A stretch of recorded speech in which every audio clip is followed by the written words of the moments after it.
On en vient à cet événement qui met en lumière des projets scientifiques innovants. Ce vendredi, le concours Science Factor a récompensé ses grands gagnants en présence de la ministre de l'Enseignement supérieur et de la Recherche, Sylvie Retailleau. Alors, un reportage de Cécilia Brio et Xavier Sanchez vous est proposé.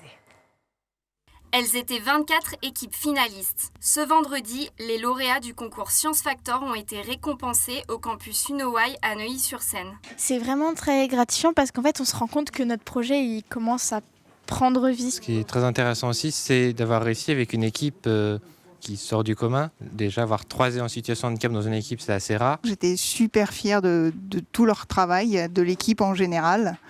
Et après, je n'ai aucune idée de ce que ça va faire au niveau de l'accompagnement. Je suis juste très très contente pour eux. Nous sommes très fiers de nous, tout d'abord parce que c'est un travail qui a duré 9 mois et qui ne compte pas s'arrêter maintenant. On a encore beaucoup de projets et d'idées en tête. Un concours qui récompense les innovations scientifiques de collégiens et de lycéens.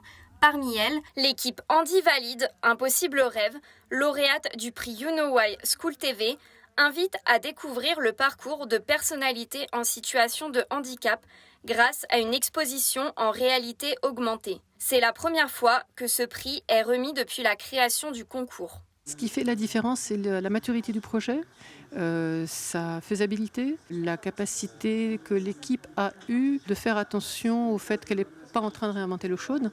C'est-à-dire qu'un des défauts de certains projets, c'est de présenter des solutions qui existent déjà. Depuis 2011, le concours Science Factor encourage les élèves et particulièrement les jeunes filles à participer à l'innovation scientifique.